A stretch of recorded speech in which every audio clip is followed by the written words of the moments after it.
오늘 일부 예배 나온 여러분들, 또 새해 첫 주 예배 나온 여러분들 예수 그리스도 이름으로 축복합니다. 성공적인 예배는 성공적인 인생을 삽니다. 저는 목회를 하면서 계속 느끼는 것이지만은 성공적인 예배자는 언제든지 성공적인 인생을 살 수밖에 없다라는 것을 확인하고 삽니다. 이것은 비단 세속적인 것, 세상적인 것 이런 거에 말씀드리는 것이 아니라 하나님 안에서 사는 삶을 이야기합니다. 하나님 안에서 사는 삶, 특별히 다른 사람들과 구별되어 있는 하나님이 우리에게 주시는 거룩한 평강과 평안의 삶. 그래서 어떤 상황이랄지라도 늘 기뻐하고 즐거워할 수 있는 삶, 이것이 가장 큰 축복이 아니겠습니까? 바로 이런 축복을 하나님 주시고, 이 축복 안에 또 우리가 이 땅에서도 나누고 섬기고 구워줄 수 있는 모든 여건까지도 하나님이 함께 인도해 주신다는 것이죠. 그렇기 때문에 성공적인 예배, 성공적인 인생을 산다는 것을 잊지 마시고 2025년 한 해도 성공적인 예배를 통하여서 여러분들이 풍성한 복을 누리고 또 그 풍성한 복이 세상으로 흘러갈 수 있는 통로가 되시기를 축복합니다. 오늘 말씀을 준비하면서 저는 얼마 되지 않았죠. 몇 주 전에 제가 이제 눈 수술을 하고 난 다음에 너무 이게 밝게 잘 보여가지고 너무 좋습니다. 어떤 분이 그러시더라고요. 너무 눈이 잘 보인다 그랬더니 그거 봐요, 진작에 수술하지 7년이나 세월을 그렇게 지냈느냐고 이렇게 나무라든 이야기 하시더라고요. 그때는 몰랐죠. 제가 원래 이렇게 눈이 좋았는지 잘 몰랐죠. 눈 수술하고 나니까 깨닫게 되는 것이 두 가지가 있더라고요. 하나는 자연적으로 치료가 되지 않는 것이었어요. 자연적으로 치료가 되지 않는 것이기 때문에, 그래서 전문가의 손길이 반드시 필요했다는 거죠. 또 하나는 전문가의 손길을 받고 치료를 받고 보니 원래 제 시력이 좋았다는 것을 깨달았어요. 안경을 써도 잘 안 보이고 리딩 글라스를 4.0, 4.5를 써도 잘 안 보이는 그런 시력이었거든요. 그래서 눈이 많이 나쁘다고 생각했었어요. 근데 백내장 수술하고 나니까 멀리 있는 것들이 얼마나 잘 보이는지요. 물론 노안이 와서 그리는 거에는 이건 어쩔 수 없는 거지만은 그 외의 것은 너무도 잘 보여요. 아, 내가 이렇게 눈이 좋았었구나. 나는 눈이 나빴는 줄 알았는데 좋았었구나 라는 것을 알게 되었어요. 그러면서 제가 이 말씀을 준비하면서 이 두 가지 깨달음을 통해서 또다시 하나님 앞에 감사했던 것은, 그렇구나, 우리 모든 사람들에게 눈이 가리워져서 제대로 볼 수 없는, 이 세상에서 제대로 볼 수 없는 다 눈이 가리워져 있는 상태, 진짜 아름다움도 모르고 진짜 좋은 것도 모르고 진짜 기쁨도 모르고 진짜 평안도 모르고 살아가는 그런 눈에 백내장이 낀 것처럼 다 가려워져서 무엇이 죄고 무엇이 선인지도 구분할 수 없는 그런 상태에 있는 이 세상에 바로 전문가, 그것을 치료할 수 있는 예수 그리스도, 바로 그분이 함께 하신다라면 모든 시력들이 회복되어지고 그동안에 보지 못했던 것들을 발견하게 되고요. 그동안에 알지 못했던 아름다움들을 깨닫게 되고, 그래서 그동안 하지 못했던 일들을 자연스럽게 할 수 있지 않을까 라고 하면서 전문가의 도움을 받는다는 것, 즉 이 땅에 있는 모든 사람들은 스스로가 치유할 수 없는, 스스로는 헤어나올 수 없는 그런 질병 가운데 있는데, 그것을 치료할 수 있는 유일한 전문가 되시는 우리 예수님을 만나기만 하면은 모든 것들을 질병 가운데서 치료가 되어서 밝고 건강한 눈으로 세상을 보게 될 겁니다. 그러면 아주 새롭게 보게 돼요. 제가 눈이 밝아지고 난 다음에 느끼는 감정이 어떤 감정이냐면요, 모든 자연 만물들이 너무너무 아름다워요. 그리고 모든 자연 만물들이 하나님을 찬양하는 것처럼 보여요. 제 마음이 그러다 보니까 어떤 마음이 드냐면요, 우리 두드림교회에 있는 성도를 더 많이 축복해야 되겠다라는 생각이 들어요. 안 믿는 사람에게도 저들을 축복해줘야 되겠다라는 생각이 들어요. 눈 하나가 잘 보였을 뿐인데 자연 만물이 하나님을 찬양하는 것처럼 보이고 그 자연 만물이 하나님을 찬양하는 것처럼 보이는 그 순간에 내 마음도 다른 이들에게 축복을 빌어주게 되고 더 많은 복을 빌어줘야 되겠다, 더 많은 축복을 전해줘야 되겠다라는 생각으로 바뀌더라는 것이죠. 얼마나 큰 변화가 일어납니까? 늘 그렇게 해야 되는 것이 마땅하다고 생각했는데 또다시 하나님은 마음속에 감동을 주시고 또다시 하나님은 기쁨으로 충만하게 해주시더라는 것이죠. 이것이 저만이 누리는 것이 아니라 우리 그리스도인이요 이 땅에 있는 모든 사람들이 다 누려야 되는 하나님의 놀라운 은혜라는 것을 깨닫게 되었습니다. 또 하나는요, 좀 전에 말씀드렸다시피 제 눈이 원래 좋았었구나, 시력이 좋았었구나 몰랐는데 치료받고 보니 시력이 좋았더라는 것이죠. 그래서 제가 하나님 앞에 감사했습니다. 그렇구나, 우리가 그리스도를 믿고 하나님 안에 거듭난 자이기 때문에 그래서 이전의 모습, 바로 아담이 하나님으로부터 창조되었던 그 모습 그대로 하나님을 바라볼 수 있는, 하나님 앞에 언제든지 나갈 수 있으며 하나님을 부를 수 있는 그런 존재가 된 것 같아요. 우리의 이전의 모습은, 아담 이전의 모습은요, 하나님이 창조하시면서 심히 좋았더라. 하나님의 형상으로 만든 모든 만물들에 보다도 하나님이 만든 인간의 형상을 보면서 심히 좋았더라, 기쁘었더라 라는 것이었거든요. 바로 우리가 주님 안에서 치료받고 회복되고 난 뒤에 하나님 앞에 나간 우리는 하나님이 심히 좋았더라 라고 할 만큼 너무도 아름답고 거룩하고 존귀한 그런 형상으로 회복이 된다는 것을 깨달았어요. 실제적으로 백내장 수술하면서 이 두 가지가 말씀을 준비하면서도 와닿는 것이죠. 그렇구나, 단순하게 치료받는 것이 아니라, 단순하게 보이는 것이 아니라 이 속에 하나님의 영적 비밀이 숨겨져 있으며 하나님이 바라고 원하시는 것들이 여기에 있구나 라는 것을 또 깨닫게 되었습니다. 제가 깨닫고 누리는 것도 여러분들이 함께 누리셨으면 좋겠습니다. 그래서 저는 이것을 느끼면서 새 출발, 새로운 출발이다라는 것을 강조하고 싶어요. 보이지 않았, 이전에 내가 잘 보였다라는 사실을 다시 깨닫게 되면서 이제는 이전과 다른 그런 자세와 그런 마음을 가지게 되었던 것이죠. 그래서 새롭게 된 피조물이라 새롭게 간다라는 것이 어떤 마음인가 느끼고 살아가고 있습니다. 여러분, 성경에서도 새롭게 태어나는 것, 바로 이것이 우리 거듭남이라고 성경은 말씀해요. 거듭남. 근데 여러분, 구약과 신약을 통해서 거듭남에 있어서 가장 중요한 것이 무엇이겠습니까? 거듭남이라는 것은 먼저 죄에 대하여서 죽고 의에 대하여서 사는 것이에요. 근데 우리는 조금 전에 설명드렸다시피 눈이 가려워져 있기 때문에 우리가 죄인이라는 사실을 몰라요. 그래서 우리 스스로는 그 죄를 벗어버릴 수가 없어요. 그렇기 때문에 반드시 전문가의 도움을 받아야 돼요. 성경은 이를 뭐라고 표현하고 있냐면은, 성경을 씻음에 관하여서 나오는 단어가 물이라는 단어예요. 물.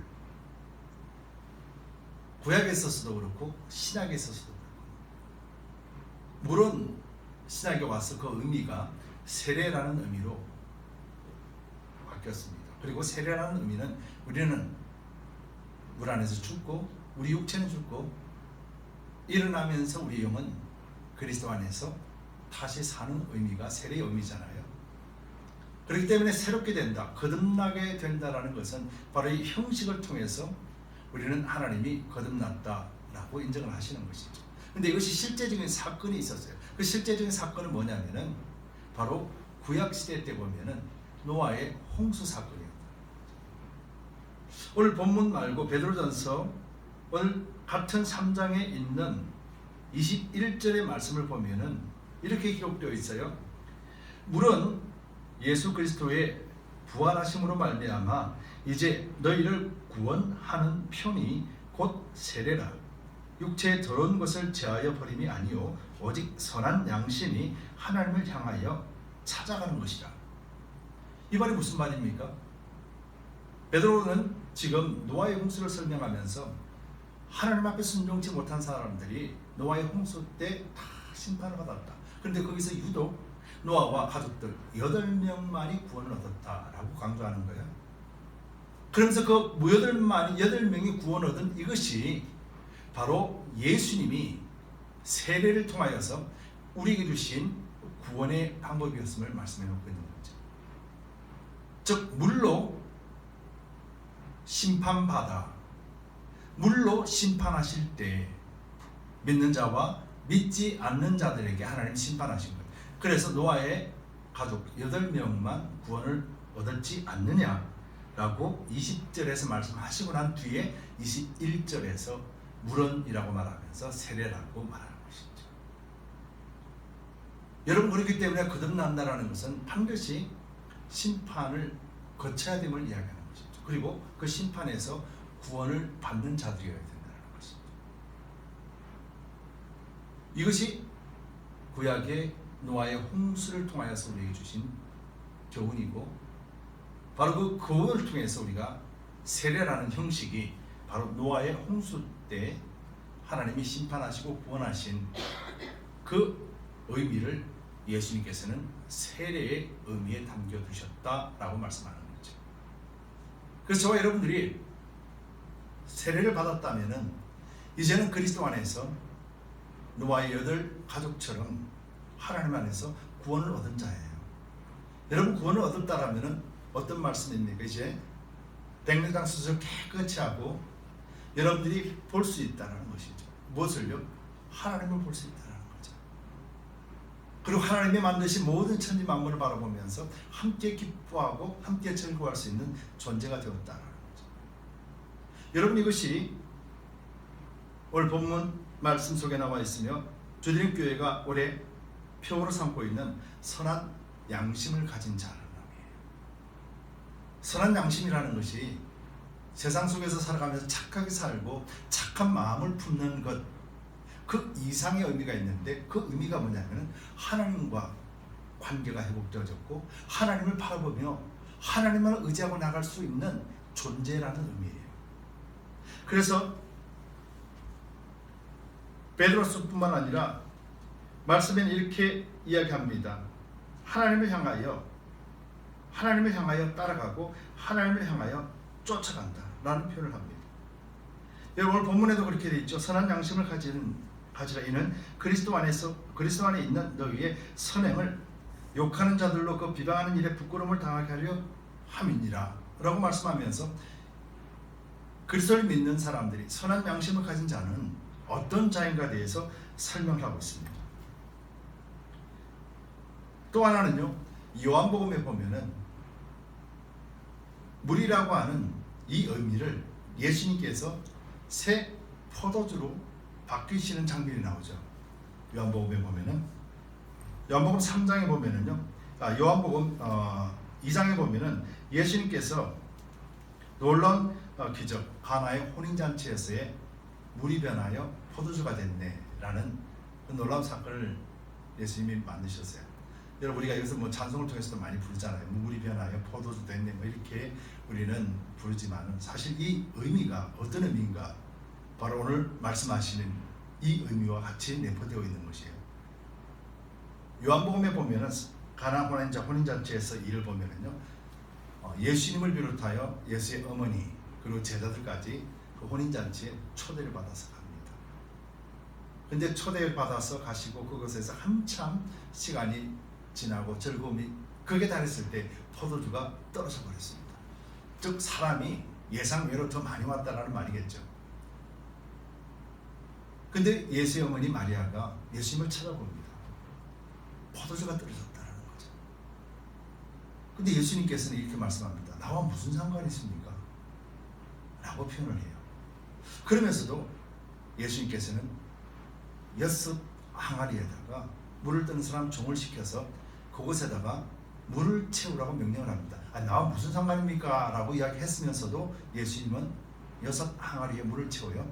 그러고 난 다음에 물이 다 채워진 것을 확인하고 난 다음에 다시 종에게 시켜서 이 포도주를 연회장에게 갖다 주라 라고 표현합니다. 한참 잔치가 무르익어서 포도주가 떨어졌고 그 용이 끊어질라 할 즈음에 예수님은 제자를 통해서 또 종을 통해서 그 광경을 묵도하시고 난 다음에 종을 시켜서 연회장에게 포도주를 갖다 주라고 말씀합니다. 그리고는 그 포도주를 받아 먹은 연회장은 깜짝 놀랍니다. 너무 다른 포도주 맛이었기 때문에요. 근데 연회장이 뭐라고 이야기합니까? 보통 사람들은 이 잔치가 시작되기 전에 시작부터 가장 좋은 것을 내고 나중에 사람들이 취하면은 구분할 수 없을 때 조금 덜한 것을 내는데 이 집은 어떻게 된 일인지 가장 좋은 것이 마지막에 나오느냐 라고 하면서 의아해하더라는 것이죠. 연회장이. 그리고 이것이 어디서 나오는지를 아무도 모르는 것이죠. 그런데 요한복음 2장 11절에는 뭐라고 말씀하시냐면 예수께서 이 천 표적을 갈릴리 가나에서 행하여 그 영광을 나타내시매 라는 표현을 하십니다. 이 말이 무슨 말입니까? 예수님께서 가나의 표적, 물이 변하여 포도주가 되게 한 것은 단순한 사건이 아니라는 것이죠. 이것은 단순하게 물이 변해서 포도주가 되는 기적을 일으키셔서 사람들이 잔치를 기쁘게 하고 즐겁게 했다는 내용이 아닙니다. 이 내용이 무슨 말이겠습니까? 물이라는 것, 즉 그들이 즐겨 먹었고 포도주가 떨어졌고 물이라는 것, 그들에게는 아무 가치가 없는 것일 수도 있습니다. 그러나 이 물이 변하여서 포도주를 되게 하시고 난 다음에 그들에게 전해 주었을 때 그들은 이전에 한 번도 먹어보지 못한 너무도 훌륭하고 너무도 중요한 너무도 좋은 포도주를 먹게 되었다는 거죠. 여러분, 이것이 단순한 포도주가 질이 좋고 나쁨을 이야기하는 것이 아니라 11절에서 예수님께서 처음 가나에서 예수님 사역하시고 난 다음에 첫 번째 표적을 보여주시면서 이것이 그의 영광을 나타냈더라라고 말씀합니다. 이 말이 무슨 말이겠습니까? 예수님이 이 땅에 무엇하러 오셨어요? 예수님이 이 땅에 모든 만민들을 구원하시기 위해서 이 땅에 오셨습니다. 그러고 난 다음에 첫 표적이 물이 변하여 포도주가 되게 하셨고 그 포도주를 마신 사람은 세상에도 없는 포도주, 이렇게 귀하고 좋은 포도주가 어디서 났느냐라고 반문합니다. 그렇게 수많은 포도주를 먹어봤던 연회장조차도 처음 먹어보는 맛이 나는 거예요. 여러분, 이것이 무엇을 의미하겠습니까? 세상에 어떤 포도주를 다 마셨어도 만족이 없었지만은 예수님께서 주신 포도주, 예수님께서 주신 생명, 예수님께서 오셔서 그들에게 참된 만족을 주시겠다라고 하는 예수님의 표적인 것이었습니다. 즉 이제 예수님이 이 땅에 오심으로 말미암아서 세속적이고 잔치 속에 기뻐하고 즐거워하는 흥청망청 살아가는 이 땅에 예수님께서 가장 좋은 포도주가 되셔서 그들에게 생명수가 되겠다는 것이죠. 이것이 표적으로 나타나며 그의 영광을 나타냈다는 의미예요.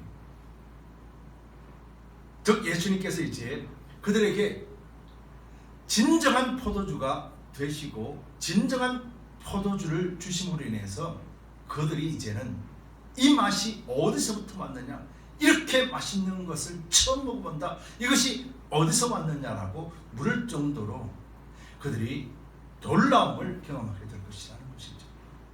여러분, 이것이 예수님이 오심으로 말미암아 시작이 되었던 거예요. 세속적으로 세상적으로 흘러갔던 그런 모습 속에서 예수님이 포도주가 새로운 포도주를 그들에게 전해주었을 때 그들은 세상에서 단 한 번도 맛보지 못했던, 세상에서 단 한 번도 보지 못했던 그런 놀라운 포도주가 그들의 입에, 그들의 손에, 그들의 눈에 보여졌던 것입니다.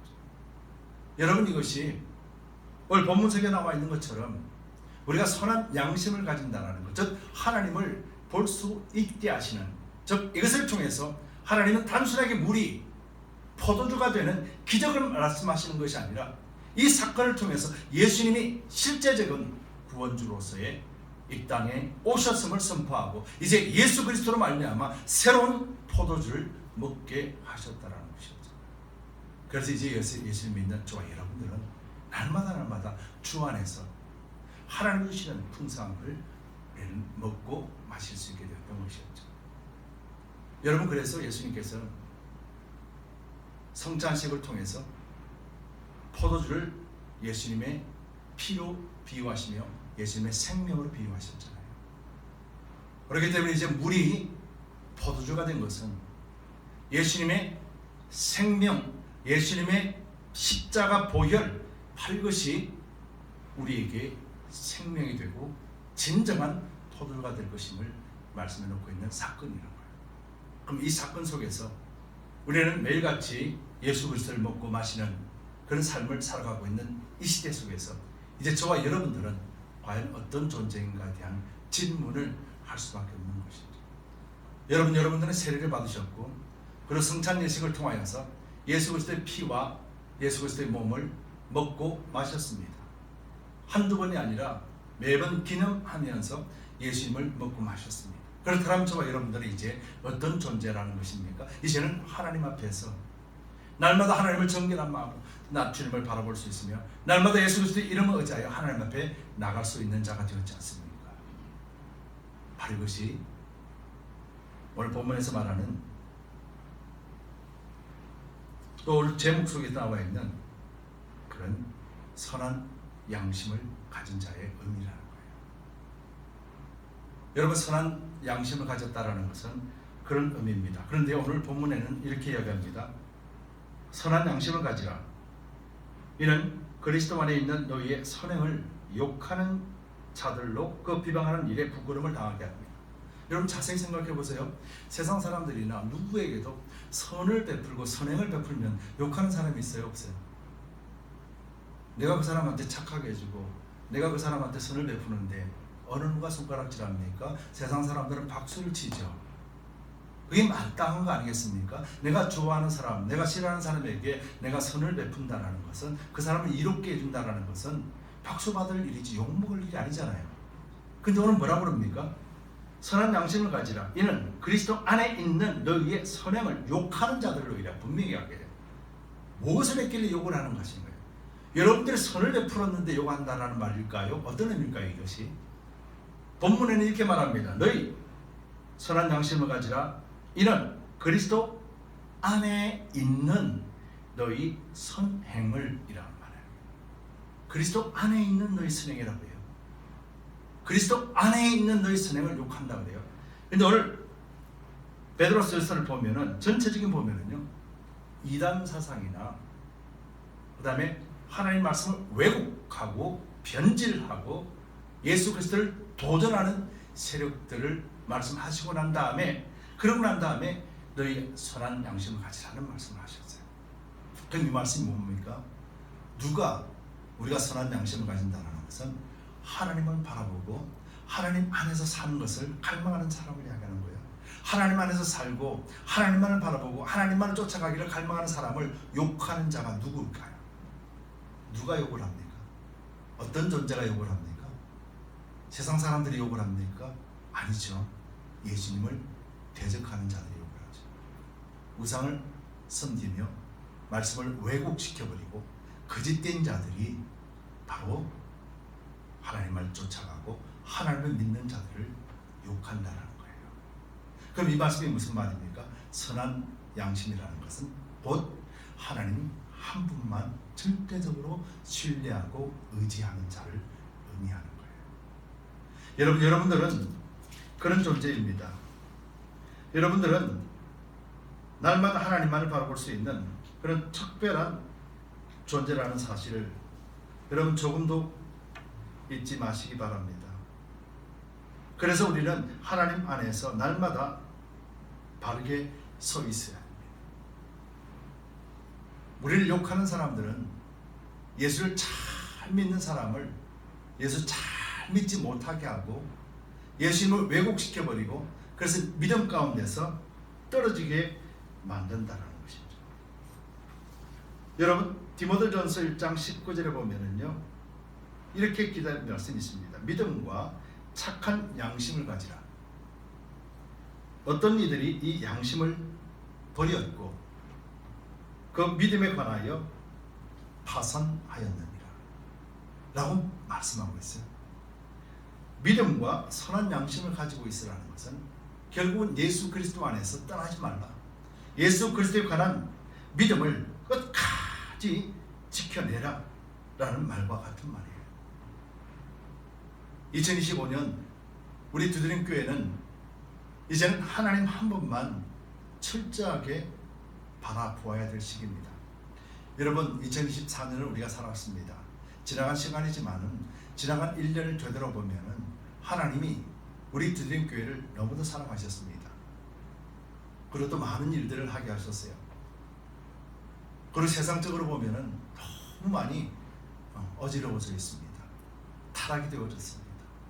하나님을 대적하고 하나님을 믿지 않는 사람들이 더 늘어나고요, 하나님을 믿는다면서도 교회를 떠나고 신앙을 떠나버린 사람들이 계속해서 늘어나고 있습니다. 이런 시기 속에서 우리가 믿음을 지킬 수 있는 것이 무엇을 근거로 지킬 수 있겠습니까? 우리 경험이나 우리 지식이나 우리 생각하고 있는 믿음으로 지킬 수 있겠습니까? 여러분, 우리는 절대로 우리 믿음은 우리 스스로가 지킬 수 있는 힘이 없습니다. 우리 스스로는 볼 수 없습니다. 제가 눈 수술하기 이전에는 자연적으로 치료되리라 기대도 안 했지만 자연적으로 치료될 수 없는 문제였습니다. 전문가의 도움을 받아서 수술이라고 하는 이 시간을 통해서 깨끗하게 회복이 되었습니다. 나는 할 수가 없는 일이었습니다. 그런데 나는 전문가, 의사에게 다가갔습니다. 믿지 않는 사람들이나 믿는 사람이나 스스로가 이 죄의 문제를 해결할 수 있는 사람은 한 명도 없습니다. 그리고 스스로가 예수님을 믿고 스스로가 하나님 앞에 온전하게 쓸 수 있는 존재도 한 명도 없습니다. 예수님 앞에 나아가야 됩니다. 이것이 하나님이 정하신 질서이기 때문에 그렇습니다. 나는 길이요 진리요 생명이니 나로 말미암지 않고는 아버지께로 올 자가 아무도 없다라고 말씀하셨기 때문에 그 말씀에 근거하여서 우리는 하나님 앞에 서는 것입니다. 그리고 말씀에 근거하여서 우리는 믿음 생활을 해야 됩니다. 로마서 10장 17절 그러므로 믿음은 들음에서 나며 들음은 그리스도의 말씀이라 말씀하셨어요. 우리 믿음의 근거는 말씀이지 믿음의 근거는 우리의 경험이 아니에요. 믿음의 근거는 우리의 지식이 아니고 지혜가 아니고 믿음의 근거는 오직 말씀입니다. 그리고 그 말씀은 오직 하나님을 믿는 모든 자에게 구원을 주시는 언약이 있는 것입니다. 그래서 예수 그리스도를 믿으라 그리하면 너와 내 집이 구원을 얻으리니 라고 말씀하셨습니다. 이사야서에서는 이렇게 말씀합니다. 이스라엘 백성들이 하나님의 말씀을 듣지 않았습니다. 이사야에게도 하나님 주신 말씀을 주었지만 듣지 않았습니다. 그런데 이사야가 그렇게 말합니다. 너희는 핑계치 못하리니. 이사야가 이렇게 말합니다. 이스라엘에 대하여 가라사대 순종치 아니하고 거스려 말하는 백성에게 내가 종일 즉 내 손을 벌려놓으라 말하지만 이사야는요 듣지 않는 자들에게도 듣는 자들이나 듣지 않는 자들에게도 하루 종일 하나님의 말씀을 선포했다라는 거예요. 너희들이 원치 않아도 내가 선포했다. 너희들이 바라지 않아도 내가 선포했다. 바로 이것이 너희 귀에 들렸으니 너희는 이제 하나님 앞에 핑계치 못하리니. 오늘도 복음은 증거되고 있고 오늘도 복음은 선포되고 있습니다. 예수님의 말씀이 들었다라면 누구든지 예수님 말씀을 들었다라면 하나님 앞에 나오라라는 하나님의 음성으로 받아야 되는 것이죠. 그렇지 않는다라면 어느 누구도 하나님 앞에 설 때 핑계치 못하게 되는 것입니다. 여러분, 우리의 믿음은 언제나 그리스도 안에 있습니다. 그리고 그리스도 안에서 믿는 믿음 안에 있습니다. 그리고 믿음 안에 살아갈 때 우리의 대적자들은 말씀을 믿지 못하게 하고 하나님 말을 쫓아가지 못하도록 방해합니다. 그리고 이 방해하는 세력들은 우리가 하나님 앞에 온전하게 서 있을 때 그들이 부끄러움을 당하게 되는 것입니다. 2025년 한 해를 우리가 이 믿음 가운데 달려갑시다. 2025년은 어쩌면은 우리 신앙이 더 힘들어질 수 있고 더 어려워질 수 있습니다. 하지만 하나님의 말씀대로 하나님은 우리와 함께 하시고 이 고난의 시간들을 하나님은 주님 안에서 우리를 지킬 겁니다. 그리고 하나님의 말씀을 믿는 믿음 가운데 우리가 온전하게 설 때 우리는 주님 앞에서 칭찬받는 존재가 되고 우리 두드림 교회가 오직 주님만이 우리의 주인이 되심을 선포하고 나갈 때 그때 우리 주님은 우리 두드림 교회가 주님의 기쁨, 영광을 위해서 마음껏 사용하시는 교회가 될 것입니다. 여러분 2025년을 바라보면서 우리가 하나님을 찾아가는 자가 되기를 소망합니다. 베드로전서 3장 21절 다시 말씀을 읽어드리고 말씀을 맺도록 하겠습니다. 노아의 홍수에 대하여서 말씀하시면서 이렇게 말합니다. 물은 예수 그리스도의 부활하심으로 말미암아 이제 너희를 구원하는 편이 곧 세례라. 육체의 더러운 것을 제하여 버림이 아니요 오직 선한 양심이 하나님을 향하여 찾아가는 것이라 라고 말씀합니다. 우리의 세례가 우리 육체를 정결하게 하는 것이 아닙니다. 즉 이 말은 세례를 받고 구원을 얻었다고 해서 우리 육체의 죄의 본성이 사라지고 우리가 죄를 짓지 아니하는 그런 매일같이 선한 삶을 살 수 있다는 것이 아니라 우리 육체의 죄성은 그대로 남아있지만은 우리 영이 하나님을 찾아가는 선한 양심을 가지고 있기 때문에 그래서 매일같이 하나님을 찾는 자는 우리 영이 우리 육체를 쳐서 복종시키면서 이 땅에 참된 그리스도인의 삶, 성도의 삶을 살게 한다는 것입니다. 이 사실을 잊지 말고 2025년 한 해 선한 양심을 가지고 우리가 오직 하나님만 바라보며 승리하시는 영의 사람으로서의 축복받는 한 해가 되시기를 예수 그리스도의 이름으로 축복합니다. 기도합시다.